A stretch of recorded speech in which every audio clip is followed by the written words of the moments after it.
Hi friends, welcome to the channel. ಇವತ್ತಿನ ವಿಡಿಯೋದಲ್ಲಿ ನಾನು ಹೊಸದಾಗಿ ಯಾರು ಟೈಲರಿಂಗ್ ಕಲಿತಿದ್ದೀರೋ ಅವ್ರಿಗೆ ಯೂಸ್ಫುಲ್ ಆಗುವಂಥ 10 ಟಿಪ್ನ ತಿಳಿಸ್ಕೊಡೋಣ ಅಂತ ಹೇಳ್ಬಿಟ್ಟು. ಇವಾಗ ಇನ್ನು ಈ ಕಾಲೇಜ್ ಸ್ಟೂಡೆಂಟ್ಸ್ ಇರ್ತಾರೆ, ಅವ್ರಿಗೆ ಟೈಲರಿಂಗ್ ಬಗ್ಗೆ ಒಂಚೂರು ನಾಲೆಡ್ಜ್ ಇರಲ್ಲ. ಅಟ್ಲೀಸ್ಟ್ ಒಂದು ಡ್ರೆಸ್ ಸ್ಟಿಚ್ ಹಾಕ್ಳೋಕ್ಕೂ ಸಹ ಅಷ್ಟು ನಾಲೆಡ್ಜ್ ಇರಲ್ಲ. ಹಾಗಾಗಿ ಅವ್ರಿಗೆ ಅಂಥವ್ರಿಗೆ ಯೂಸ್ಫುಲ್ ಆಗಲಿ ಅಂತ ಹೇಳ್ಬಿಟ್ಟು ನಾನು ಇವತ್ತಿನ ವಿಡಿಯೋನ ಮಾಡ್ತಿದ್ದೀನಿ. ಬನ್ನಿ, ಫಸ್ಟ್ ಟಿಪ್ ಬಂದ್ಬಿಟ್ಟು ನೀಡಲ್ಲು ಕರೆಕ್ಟಾಗಿ ನಾವು ಸೆಲೆಕ್ಟ್ ಮಾಡ್ಕೋಬೇಕು. ನೋಡಿ, ಇದು ನನ್ನ ಮಿಷಿನ್ನ ನೀಡಲ್, ಓಕೆನಾ. ಇನ್ನೊಂದು, ಇದು ಆರ್ಡಿನರಿ ಮಿಷಿನ್ದು, ನಂದು ಪವರ್ ಮಿಷಿನ್ನು. ಹಾಗಾಗಿ ನೋಡಿ, ಇದು ಚಪ್ಪೆ ಇದೆ, ಗೊತ್ತಾಗ್ತಿದೆಯಾ? ಇಲ್ಲಿ ನೋಡಿ ಗುಂಡುಗಿದೆ, ನಿಮಗೆ ನೋಡಿ ಇಲ್ಲೆಲ್ಲೂ ಚಪ್ಪೆ ಕಾಣಿಸಲ್ಲ, ಫುಲ್ ಈ ರೀತಿ ರೌಂಡಾಗಿದೆ. ಅದೇ ಇದರಲ್ಲಿ ನೋಡಿ, ಇಲ್ಲಿ ಪೂರ್ತಿ ಗುಂಡೋಗಿಲ್ಲ, ಇಲ್ಲಿ ಚಪ್ಪೆ ಇದೆ, ಗೊತ್ತಾಗ್ತಿದೆಯಾ? ಈ ರೀತಿ ಚಪ್ಪೆ ಇದೆ. ಇಲ್ಲಿ ನೋಡಿ, ಈ ರೀತಿ ಇರೋದು ಲೆಗ್ ಮಿಷಿನ್ಗಳಿಗೆ, ಅದನ್ನು ತಿಳ್ಕೋಬೇಕು. ಮತ್ತು ಪವರ್ ಮಿಷಿನ್ಗೆ ತೊಗೊಂಬಂದ್ಬಿಟ್ಟು ಈ ನೀಡ್ಲಿಗೆ ಹಾಕ್ತು ಅಂದರೆ ನಿಮಗೆ ಸ್ಟಿಚ್ಚು ಕರೆಕ್ಟಾಗಿ ಬರಲ್ಲ. ಅದೇ ಈ ನೀಡ್ಲು ಹಾಕ್ತು ಅಂದರೆ ನಿಮಗೆ ಪರ್ಫೆಕ್ಟಾಗಿ ಸ್ಟಿಚಸ್ ಬರುತ್ತೆ, ಓಕೆನಾ. ಫಸ್ಟು ಟಿಪ್ ಬಂದ್ಬಿಟ್ಟು ಇದು ನೀಡಲ್ನ ಕರೆಕ್ಟಾಗಿ ಚೂಸ್ ಮಾಡಬೇಕು, ಕರೆಕ್ಟ್ ನೀಡಲ್ನ ಮಿಷಿನ್ಗೆ ಇನ್ಸರ್ಟ್ ಮಾಡಬೇಕು. ಸೆಕೆಂಡ್ ಟಿಪ್ ಬಂದ್ಬಿಟ್ಟು ಥ್ರೆಡ್, ಕರೆಕ್ಟ್ ಥ್ರೆಡ್ಡನ್ನ ಯೂಸ್ ಮಾಡಬೇಕು. ಈಗ ಕೆಲವೊಂದು ಥ್ರೆಡ್ಸ್ ಯಾವ ಥರ ಇರುತ್ತೆ ಅಂದರೆ, ₹5 ಸಿಗುತ್ತೆ, ಬಟ್ ₹5 ಒಳ್ಳೆ ಕ್ವಾಲಿಟಿದು ಸಿಗುತ್ತೆ. ಕೆಲವೊಂದು ಏನಾಗುತ್ತೆ ಅಂದರೆ, ಸ್ಟಿಚ್ ಮಾಡ್ತಿರ್ಬೇಕಾದ್ರೆ ಮಧ್ಯೆ ಮಧ್ಯೆ ಕಟ್ ಆಗ್ತಾ ಇರುತ್ತೆ ಥ್ರೆಡ್ಡು. ನೀವು ಎಸ್ಸಲ್ಲಿ ಸ್ಟಿಚ್ ಮಾಡೋಕ್ಕೆ ನೀಟಾಗಿ ನೀಡಲ್ಗೆಲ್ಲ ಹಾಕಿದ್ರೂ ಥ್ರೆಡ್ಗಳು ಮಧ್ಯೆ ಮಧ್ಯೆ ಕಟ್ ಆಗ್ತಾನೇ ಇರುತ್ತೆ. ಅದಕ್ಕೆ ನೀವು ಏನು ಮಾಡಬೇಕು ಅಂದರೆ, ಒಳ್ಳೆ ಕ್ವಾಲಿಟಿ ಇರುವಂಥ ಥ್ರೆಡ್ನ ತೊಗೋಬೇಕು. ಇಲ್ಲಾಂದರೆ ಸ್ಟಿಚ್ ಮಾಡೋಕ್ಕೆ ತುಂಬಾ ಬೋರ್ ಅನಿಸ್ಬಿಡುತ್ತೆ. ನೋಡಿ, ಇದು ಎಷ್ಟು ಹೇಳಿದ್ರು ಅಂದರೆ ಕಟ್ ಆಗ್ತಿಲ್ಲ ಥ್ರೆಡ್ಡು. ಸೊ ಇದು ಗುಡ್ ಕ್ವಾಲಿಟಿ ಥ್ರೆಡ್ಡು. ಕೆಲವೊಂದು ಏನಾಗುತ್ತಪ್ಪ ಅಂದರೆ, ಸುಮ್ಮನೆ ಹಿಂಗೆ ಇಟ್ಕೊಂಡಿರ್ತೀವಿ, ಹಂಗೆ ಕಟ್ ಆಗಿಬಿಡುತ್ತೆ. ಆ ಥರ ಥ್ರೆಡ್ ಹಾಕಿ ನೀವು ಸ್ಟಿಚ್ ಮಾಡ್ತೀರಾ ಅಂದರೆ ನಿಮಗೆ ಸ್ಟಾರ್ಟಿಂಗಲ್ಲೇ ಬೇಜಾರಾಗಿಬಿಡುತ್ತೆ. ಹಾಗಾಗಿ ನೀವು ಥ್ರೆಡ್ನ ಸೆಲೆಕ್ಟ್ ಮಾಡಬೇಕಾದ್ರೆ ಒಳ್ಳೆ ಕ್ವಾಲಿಟಿ ಥ್ರೆಡ್ನ ಸೆಲೆಕ್ಟ್ ಮಾಡಿ. ಮೇಯ್ನ್ ಒಂದು ನೀಡಲ್, ಥ್ರೆಡ್ ಇಷ್ಟು ಕರೆಕ್ಟಾಗಿರಬೇಕು. ಥರ್ಡ್ ಟಿಪ್ ಬಂದ್ಬಿಟ್ಟು ಇವಾಗ ಒಂದು ಯೂಟ್ಯೂಬ್ ಚಾನಲ್ ನೋಡೋ, ಇಲ್ಲ ನಿಮಗೆ ಒಂದು ಐಡಿಯಾ ಇರುತ್ತೆ ಅಂದ್ಕೊಳ್ಳಿ, ಅದು ನೋಡಿಬಿಟ್ಟು ಯೂಟ್ಯೂಬ್ ಚಾನಲಿಂದನೂ, ಇಲ್ಲ ನೀವು ಟೈಲರಿಂಗ್ ಕ್ಲಾಸ್ಗೆ ಹೋಗಿ ಕಲಿತಿದ್ದೀರಾ, ಇಲ್ಲ ಯಾವ್ದಾದ್ರು ಒಂದು ವಿಡಿಯೋ ನೋಡಿ ಕಲಿತಿದ್ದೀರಾ ಅಂದರೆ, ಮೆಷರ್ ಮಾಡಿದ ತಕ್ಷಣ ಫಸ್ಟೇ ಕಟ್ ಮಾಡೋಕ್ಕೆ ಹೋಗಬೇಡಿ. ಮೆಷರು 2ರಿಂದ 3 ಸಲ ಮಾಡಿ. ನಿಮ್ಮ 3 ಸಲ ಮಾಡಿದ್ರೂ ಕರೆಕ್ಟ್ ಮೆಷರ್ಮೆಂಟ್ ಇದೆ, ಏನು ಚೇಂಜಸ್ ಇಲ್ಲ ಅಂದರೆ ಮಾತ್ರ ನೀವು ಬಟ್ಟೆನ ಕಟ್ ಮಾಡಿ. ನೀವು ಬಟ್ಟೆ ಕಟ್ ಮಾಡಿದ್ಮೇಲೆ, ಇಲ್ಲ ನಂಗೆ ಮೆಷರ್ಮೆಂಟ್ ಸರಿ ಬಂದಿಲ್ಲ ಅಂತಂದರೆ ಬಟ್ಟೆ ಕಟ್ ಮಾಡಿದ್ಮೇಲೆ ಏನು ಮಾಡೋದಕ್ಕಾಗಲ್ಲ. ಅದ್ರ ಬದಲು ನೀವು ಬಟ್ಟೆ ಕಟ್ ಮಾಡೋಕ್ಕಿಂತ ಮುಂಚೆ 2ರಿಂದ 3 ಸಲ ಮೆಷರ್ ಮಾಡಿ, 3ರಿಂದ ಬೇಕಾದ್ರೆ 4 ಸಲ. ನಿಮಗೆ ಒಟ್ಟು ಕನ್ಫರ್ಮ್ ಇರಬೇಕು, ಇಲ್ಲಪ್ಪ ನಾನು ಕರೆಕ್ಟಾಗಿ ಮೆಷರ್ ಮಾಡಿದ್ದೀನಿ, ನನ್ನ ಸೈಜಿಗೆ ಕರೆಕ್ಟಾಗಿದೆ ಅಂದರೆ ಮಾತ್ರ ನೀವು ಬಟ್ಟೆನ ಕಟ್ ಮಾಡಿ. ಕಟ್ ಮಾಡಿದ್ಮೇಲೆ ನೀವು ಬಟ್ಟೆನ ಮೆಷರ್ಮೆಂಟ್ನ ಏನು ಸರಿ ಮಾಡಲಿಕ್ಕೆ ಬರಲ್ಲ. ಹಾಗಾಗಿ ಬಿಫೋರ್ ಕಟ್ಟಿಂಗ್ ದ ಕ್ಲಾತ್ ನೀವು ಮೆಷರ್ನ 2ರಿಂದ 3 ಸಲ ಮಾಡಿ ಕ್ರಾಸ್ ವೆರಿಫೈ ಮಾಡಿಕೊಡಿ.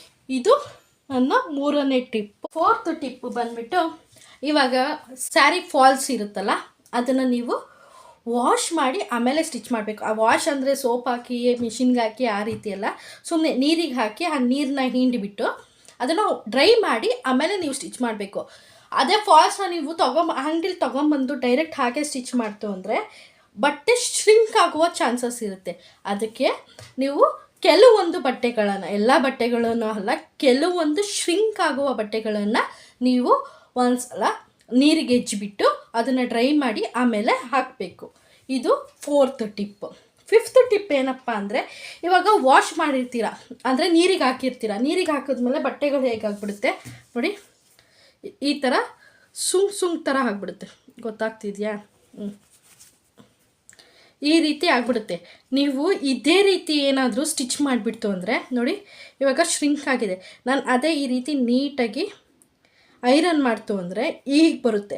ಅದೇ ಹೀಗೆ ಸ್ಟಿಚ್ ಮಾಡ್ತು ಅಂದರೆ ನೋಡಿ, ಇದು ಎಕ್ಸ್ಟ್ರಾ ಬಟ್ಟೆ ಲೂಸ್ ಸ್ಟಿಚಿಂಗ್ ಬಂದುಬಿಡುತ್ತೆ, ಅಂದರೆ ಬಟ್ಟೆ ಲೂಸ್ ಆಗಿಬಿಡುತ್ತೆ. ಹಾಗಾಗಿ ನೀವು ಸ್ಟಿಚ್ ಮಾಡೋಕ್ಕಿಂತ ಮುಂಚೆ ಯಾವುದೇ ಫಾಲ್ಸೇ ಅಂತ ಅಲ್ಲ, ವಾಶ್ ಮಾಡಿರೋ ಕ್ಲಾತ್ಸೇ ಅಂತಲ್ಲ, ನೀವು ಯಾವುದೇ ಕ್ಲಾತ್ನ ಸ್ಟಿಚ್ ಮಾಡ್ತಿದ್ದೀರಾ ಅಂದರೆ ಫಾರ್ ಎಕ್ಸಾಂಪಲ್ ಚೂಡಿದಾರೇ ಆಗಿರಲಿ, ಇಲ್ಲ ಗೌನ್ ಮೆಟೀರಿಯಲ್ಲೇ ಆಗಿರಲಿ, ಇಲ್ಲ ಬ್ಲೌಸೇ ಆಗಿರಲಿ, ಫಸ್ಟ್ ಒಂದು ಸಲ ನೀಟಾಗಿ ಮೇನ್ ಫ್ಯಾಬ್ರಿಕ್ಕು ಅಷ್ಟೇ, ಹಾಗೆ ಲೈನಿಂಗ್ ಮೆಟೀರಿಯಲ್ಲು ಅಷ್ಟೇ, ಫಸ್ಟು ಒಂದು ಸಲ ನೀಟಾಗಿ ಕಟ್ ಮಾಡ್ಕೊಂಡಿದ್ದಾದಮೇಲೆ ನೀಟಾಗಿ ಐರನ್ ಮಾಡ್ತು ಅಂದರೆ ನಿಂಗೆ ಸ್ಟಿಚಿಂಗ್ ಮಾಡೋಕ್ಕೆ ತುಂಬಾ ನೀಟ್ ಫಿನಿಶಿಂಗ್ ಥರ ಬರುತ್ತೆ. ಅದೇ ನೀವು ಈ ಬಟ್ಟೆಲಿ ಸ್ಟಿಚ್ ಮಾಡ್ತು ಅಂದರೆ ಒಂಥರ ಸುಂಕ್ಲು ಥರ ಅಷ್ಟು ನೀಟಾಗಿ ನಿಮಗೆ ನೀಟಾಗಿ ಅನಿಸಲ್ಲ. ಹಾಗಾಗಿ ನೀವು ಬಿಫೋರ್ ಸ್ಟಿಚಿಂಗ್ ಒಂದು ಸಲ ಐರನ್ ಮಾಡಿಕೊಂಡು ಫ್ಯಾಬ್ರಿಕ್ಕು ಮತ್ತು ಲೈನಿಂಗು ಐರನ್ ಮಾಡಿಕೊಂಡು ನೀವು ಸ್ಟಿಚ್ ಮಾಡಬೇಕು. 6th ಟಿಪ್ ಬಂದುಬಿಟ್ಟು, ನೀವು ಯಾವಾಗಲೇ ಸ್ಟಿಚಿಂಗ್ ಫಸ್ಟ್ ಟೈಮ್ ನಾನು ಒಂದು ಸ್ಟಿಚಿಂಗ್ನ ಕಲಿಬೇಕು ಅಂತ ಕೂತ್ಕೊಂಡಾಗ ಈ ರೀತಿ ಒಂದು ವೇಸ್ಟ್ ಬಟ್ಟೆ, ಇಲ್ಲ ಅಂದರೆ ಈ ಸ್ಯಾರಿದು, ಇಲ್ಲ ದುಪ್ಪಟ್ಟದು, ಇಲ್ಲ ಪಂಚೆದು ಒಂದಿಷ್ಟಾಗಲ ಕಟ್ ಮಾಡ್ಕೊಳ್ಳಿ. ಓಕೆನಾ? ವೇಸ್ಟ್ ಬಟ್ಟೆ ನೀವು ಹೊಸ ಬಟ್ಟೆ ತಂದುಬಿಟ್ಟು ನಾನು ಸ್ಟಿಚಿಂಗ್ ಮಾಡ್ಕೊತೀನಿ, ನಾನು ಪರ್ಫೆಕ್ಟಾಗಿ ಹೊಲಿತೀನಿ ಅಂದರೆ ಅದು ಬರೋದಿಲ್ಲ.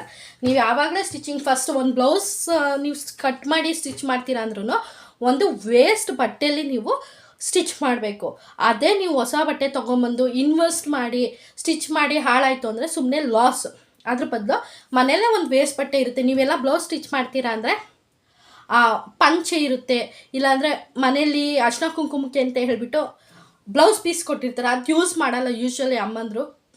ಹಾಗಾಗಿ ಅದನ್ನೇ ತೊಗೊಂಡು ನೀವು ಫಸ್ಟು ಬ್ಲೌಸೇ ಆಗಲಿ ಅಥವಾ ಏನೇ, ಇವಾಗ ಚೂಡಿದಾರ್ ಕಲಿತೀನಿ ಅಂತಂದರೆ ಸ್ಯಾರಿ, ಅಮ್ಮದು ಹೋಲ್ ಸ್ಯಾರೀಸ್ ಇದ್ದೇ ಇರುತ್ತೆ, ಅದನ್ನು ಕಟ್ ಮಾಡಿಕೊಂಡು ಯೂಸ್ ಮಾಡ್ಕೊಳ್ಳಿ. ನೀವು ಹೊಸ ಡ್ರೆಸ್ ಮೆಟೀರಿಯಲ್ ಅಥವಾ ಹೊಸ ಬ್ಲೌಸ್ ಪೀಸ್ನ ತೊಗೊಂಬಂದು ನಾನು ಪಕ್ಕ ಹೊಲಿತೀನಿ ಅಂದರೆ ಅದು ಆಗಲ್ಲ. ಈ ರೀತಿ ಒಂದು ವೇಸ್ಟ್ ಬಟ್ಟೆ ತೊಗೊಂಡು ಸ್ಟಿಚ್ ಮಾಡೋದನ್ನ ಕಲೀರಿ. 7th ಟಿಪ್ ಬಂದುಬಿಟ್ಟು, ಇವಾಗ ನೀವು ಸ್ಟಿಚ್ ಮಾಡಬೇಕು. ಇವಾಗ ಮೇನ್ ಪೀಸ್ ಒಂದು ಇರುತ್ತೆ, ಲೈನಿಂಗ್ ಪೀಸ್ ಒಂದು ಇರುತ್ತೆ.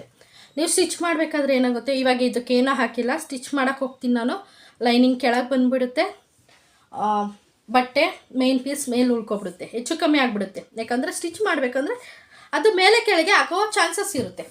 ನೀವು ಆ ಮಿಸ್ಟೇಕ್ ಮಾಡಬಾರ್ದು ಅಂದರೆ ನೋಡಿ, ಈ ರೀತಿ ಗುಂಡ್ ಪಿನ್ ಸಿಗುತ್ತೆ, ಗೊತ್ತಾಗ್ತಿದೆಯಾ? ಈ ರೀತಿ ಗುಂಡ್ ಪಿನ್ಸ್, ಇಲ್ಲಾಂದರೆ ಬಟ್ಟೆ ಪಿನ್ ಏನು, ಅಥವಾ ಫ್ಯಾಬ್ರಿಕ್ ಕ್ಲಿಪ್ಸ್ ಅಂತ ಬರುತ್ತೆ, ಅದರಲ್ಲೂ ಸಹ ಕ್ಲಿಪ್ ಬರುತ್ತೆ, ಅದರಲ್ಲೂ ಸಹ ನೀವು ಈ ರೀತಿ ನೋಡಿ, ಮೇನ್ ಫ್ಯಾಬ್ರಿಕ್ಕು ಪ್ಲಸ್ ಲೈನಿಂಗ್ ಪ್ಲೇಸ್ಗೆ ಸೇರಿಸಿ ಈ ರೀತಿ ಪಿನ್ ಹಾಕೊಂಬಿಡ್ತು ಅಂದರೆ ನೀವು ಪಿನ್ ಹಾಕ್ಕೊಳ್ಳೋದು ತುಂಬ ಹತ್ರಕ್ಕೆ ಹಾಕ್ಕೋಬೇಡಿ, ಯಾಕಂದರೆ ಸ್ಟಿಚ್ಚು ಪಿನ್ ಮೇಲೆ ಬಿತ್ತು ಅಂದರೆ ನೀಡಲ್ ಕಟ್ ಆಗೋ ಚಾನ್ಸಸ್ ಇರುತ್ತೆ. ಸೊ ನೋಡಿ, ಅರ್ಧ ಇಂಚು ಮಾರ್ಜಿನ್ನ ಇಟ್ಕೊಂಡು ನೀವು ಸ್ವಲ್ಪ ಈ ಕಡೆಗೆ ಹಾಕ್ಕೊಳ್ಳಿ, ಆಯಿತಾ? ಸ್ಟಿಚ್ ಹಾಕೋ ಹತ್ರನೇ ಹಾಕ್ಕೊಳ್ಳೋಕೆ ಹೋಗಬೇಡಿ. ಈ ರೀತಿ ಸೆಕ್ಯೂರ್ ಮಾಡಿಕೊಂಡು ನೀವು ಸ್ಟಿಚ್ ಮಾಡೋದ್ರಿಂದ ಪರ್ಫೆಕ್ಟ್ ಫಿನಿಶಿಂಗ್ ಬರುತ್ತೆ, ಬಟ್ಟೆ ಹೆಚ್ಚು ಕಮ್ಮಿ ಆಗೋದಿಲ್ಲ. ಟಿಪ್ ಬಂದುಬಿಟ್ಟು, ಸ್ಯೂ ಅಟ್ ಯುವರ್ ಕಂಫರ್ಟಬಲ್ ಸ್ಪೀಡ್. ನಿಧಾನವಾಗಿ ಹೊಲೆಯಿರಿ. ಅಂದರೆ ಇವಾಗ ನೀವು ಸ್ಟಾರ್ಟಿಂಗಲ್ಲಿ ಸ್ಟಿಚ್ ಮಾಡ್ತಾ ಇರ್ತೀರಾ, ಎರಾಬಿರಿ ಸ್ಪೀಡ್. ಇವಾಗ ಅಮ್ಮಂದರು ಎಲ್ಲ ಫುಲ್ ಅವರಿಗೆ ಪ್ರೊಫೆಷ್ನಲ್ಸ್ ಆಗಿಬಿಟ್ಟಿರ್ತಾರೆ. ಸೊ ಅವ್ರ ಸ್ಪೀಡ್ಗೆ ನಮಗೆ ಹೊಲಿಯೋದಕ್ಕೆ ಆಗೋದಿಲ್ಲ. ಸೊ ನೀವು ಆ ಟೈಮಲ್ಲಿ ನೋಡಿ, ಇದು ಸ್ಪೀಡ್ ಕಂಟ್ರೋಲ್ ನೋಡಿ, ಇವಾಗ 3200 ಇದೆ ಸ್ಪೀಡು. ಕಡಿಮೆ ಬೇಕು ಅಂದರೆ ಕಡಿಮೆ ಮಾಡ್ಕೋಬೋದು, ಓಕೆನಾ? ಇಲ್ಲ ಜಾಸ್ತಿ ಬೇಕು ಅಂದರೆ ನಾವು ಜಾಸ್ತಿನೂ ಸಹ ಮಾಡ್ಕೋಬೋದು, ಗೊತ್ತಾಗ್ತಿದೆ ಅಂದ್ಕೊತೀನಿ.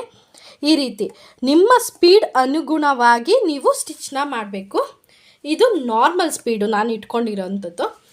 ನೀವು ಹೊಸ್ದಾಗಿ ಕಲಿತಿದ್ದೀರಾ ಅಂದರೆ ನಾರ್ಮಲ್ ಸ್ಪೀಡಲ್ಲಿ ನಿಮಗೆ ಸೆಟ್ಟಾಗುವಂಥ ಸ್ಪೀಡಲ್ಲಿ ನೀವು ಸ್ಟಿಚ್ ಮಾಡಿ. ಅದೇ ನೀವೇನಾದರೂ ಆರ್ಡಿನರಿ ಮಿಷಿನ್ ಅಂದರೆ ಲೆಗ್ ಮಿಷಿನಲ್ಲಿ ಮಾಡ್ತಿದ್ದೀರಾ ಅಂದರೆ ನಿಮ್ಮ ಲೆಗ್ ಫೋರ್ಸ್ ಮೇಲೇ ಸ್ಟಿಚಿಂಗ್ ಬರೋದು, ಹಾಗಾಗಿ ಅದು ಕಂಟ್ರೋಲ್ ಇರುತ್ತೆ. ಈ ರೀತಿ ಪವರ್ ಮಿಷಿನಲ್ಲಿ ಏನಾದರೂ ಮಾಡ್ತಿದ್ದೀರಾ ಅಂದರೆ ನೋಡಿ, ಸ್ಪೀಡ್ ಕಂಟ್ರೋಲ್ನ ಇಟ್ಕೊಳ್ಳಿ. ನಿಮಗೆ ಎಷ್ಟು ಸ್ಪೀಡ್ ಬೇಕೋ ಇಲ್ಲ ಎಷ್ಟು ಸ್ಲೋ ಬೇಕೋ ಅಷ್ಟಕ್ಕೆ ನೀವು ಸೆಟ್ ಮಾಡ್ಕೊಳ್ಳಿ.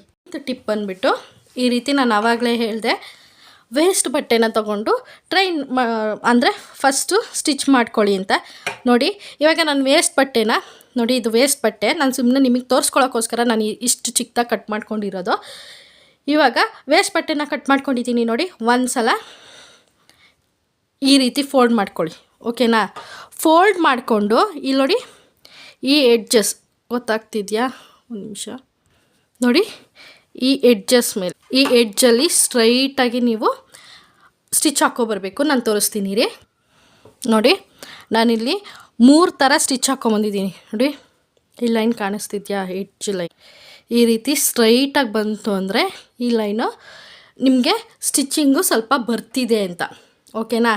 ಅದೇ ನೀವು ಈ ರೀತಿ ನೋಡಿ ಈ ಕಡೆ ಏನು ಹೇಳ್ತಾರೆ, ಗ್ಯಾಪ್ ಜಾಸ್ತಿ ಬಿಟ್ಕೊಂಡು ಈ ರೀತಿ ಎರ ಬಿರಿಯೋರಿತು ಅಂದರೆ ನೀವಿನ್ನ ಸ್ಟಿಚಿಂಗ್ ಪ್ರಾಕ್ಟೀಸ್ ಮಾಡಬೇಕು ಅಂತ ಅರ್ಥ.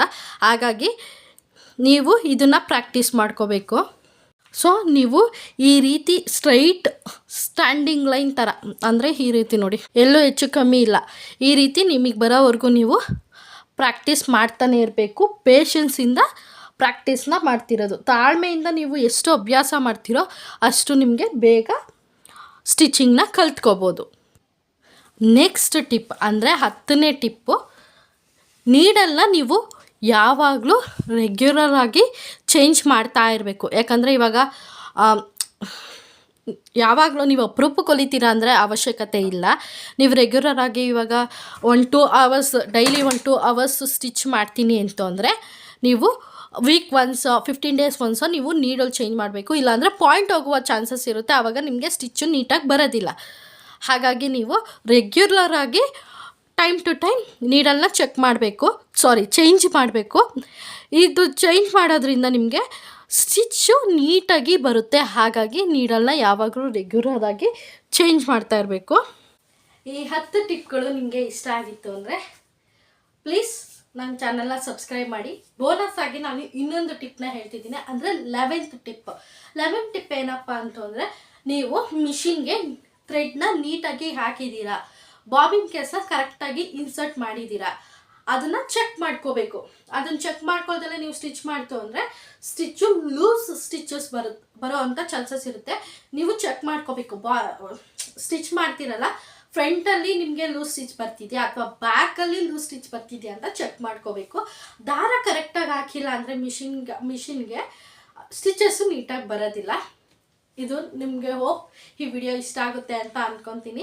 ಇವತ್ತಿನ ವಿಡಿಯೋನ ನಾನು ಇಲ್ಲಿಗೆ ಎಂಡ್ ಮಾಡ್ತಿದ್ದೀನಿ. ಈ ವಿಡಿಯೋ ಏನಾದರೂ ಇಷ್ಟ ಆದರೆ ಪ್ಲೀಸ್ ಲೈಕ್ ಮಾಡಿ. ಇನ್ನೂ ಯಾರು ನನ್ನ ಚಾನಲ್ನ ಸಬ್ಸ್ಕ್ರೈಬ್ ಮಾಡಿರೋ ಪ್ಲೀಸ್ ಸಬ್ಸ್ಕ್ರೈಬ್ ಮಾಡಿ. ಹಾಗೆ ಪಕ್ಕದಲ್ಲಿ ಕಾಣಿಸುವ ಬೆಲ್ ಐಕಾನ್ನ ಕ್ಲಿಕ್ ಮಾಡಿ. ಆವಾಗ ನಾನು ಯಾವಾಗಲೇ ವೀಡಿಯೋಸ್ ಅಪ್ಲೋಡ್ ಮಾಡಿದ್ರು ನಿಮಗೆ ನೋಟಿಫಿಕೇಶನ್ ಬರುತ್ತೆ.